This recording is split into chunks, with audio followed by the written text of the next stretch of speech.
വയനാട്ടിൽ ആദിവാസി വിഭാഗത്തിൽപ്പെട്ട മധ്യവയസ്കനെ റോഡിലൂടെ വലിച്ചിഴച്ച സംഭവത്തിൽ പിടിയിലാക്കാനുള്ള രണ്ടുപേർക്കായി പോലീസ് അന്വേഷണം ഊർജിതമാക്കി. പനമരം സ്വദേശികളായ നബീൽ ഖമർ, വിഷ്ണു എന്നിവരാണ് പിടിയിലാക്കാനുള്ളത്. ഇരുവരും സംസ്ഥാനം വിട്ടെന്ന് സൂചന. സുർജിത്ത് അയ്യപ്പത്ത് വീണ്ടും വയനാട്ടിൽ നിന്ന് ടെലിഫോണിൽ. സുർജിത്ത്, വിവരങ്ങൾ. SKN ഇതിൽ ഇനി പിടികൂടാനുള്ള രണ്ടുപേരെയാണ്. പനമരം സ്വദേശികളാണ് നബീൽ ഖമർ, വിഷ്ണു. ഇവരെയാണ് ഇനി പിടികൂടാനുള്ളത്. ഈ കേസുമായി ബന്ധപ്പെട്ട് രണ്ടുപേരെ പിടികൂടിയിരുന്നു. ഇന്നലെയാണ് അവരുടെ അറസ്റ്റ് രേഖപ്പെടുത്തിയത്. അവരെ 10 ദിവസത്തേക്ക് റിമാൻഡ് ചെയ്തു. ഈ മാസം 26 വരെയാണ് രണ്ടുപേരെ റിമാൻഡ് ചെയ്തത്. അർഷിക്ക്, അതോടൊപ്പം തന്നെ അഭിരാം, രണ്ടുപേരും പച്ചിലക്കാട് സ്വദേശികളാണ്. ഈ രണ്ടുപേരെയും അറസ്റ്റ് ചെയ്ത് റിമാൻഡിലാക്കിയിരിക്കുകയാണ്. ബാക്കി രണ്ടുപേർക്കായി പോലീസ് അന്വേഷണം ഊർജിതമാക്കിയിട്ടുണ്ട്. ഇവർ സംസ്ഥാനം വിട്ടതായുള്ള സൂചന പോലീസിന് ഉണ്ട്. ഇതുമായി ബന്ധപ്പെട്ട കേസന്വേഷണം നടത്തുന്നത് DYSP ആയിട്ടുള്ള ഷെരീഫിന്റെ നേതൃത്വത്തിലുള്ള സംഘമാണ്.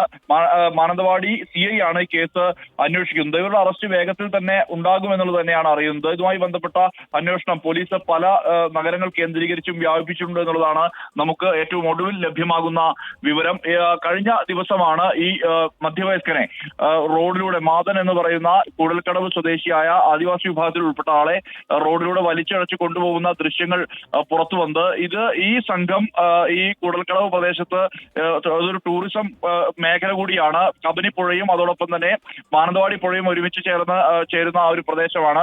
അവിടെ ഇവർ എത്തി കുളിക്കുകയും ഒപ്പം തന്നെ അവിടെ നിന്ന് മദ്യപിക്കുകയും ചെയ്തു. ഇതിനുശേഷം സംഘർഷമുണ്ടായി. ആ സംഘർഷത്തിൽ തുടർച്ചയായി നാട്ടുകാർ ഇടപെട്ടു. ആ നാട്ടുകാർ ഇടപെട്ടത് വഴിയാണ് മാതനും അവിടേക്ക് എത്തിയത്. ഇതിനിടയിലാണ് മാതനുമായി വാക്കേറ്റം ഉണ്ടാവുകയും തുടർന്ന് 1/2 കിലോമീറ്ററോളം ദൂരം വലിച്ചിഴച്ച് കാറിലൂടെ കൊണ്ടുപോകുന്ന ആ ദൃശ്യം കൂടി പുറത്തു വന്നത്. ഇതിന്റെ അടിസ്ഥാനത്തിലാണ് ഇവരെ അറസ്റ്റ് ചെയ്യുന്നത്. ഇവർക്കെതിരെ വധശ്രമം അടക്കമുള്ള കുറ്റങ്ങളാണ് ചുമത്തിയിട്ടുള്ളത്. SK. Okay, thank you Surjit Ayyappath.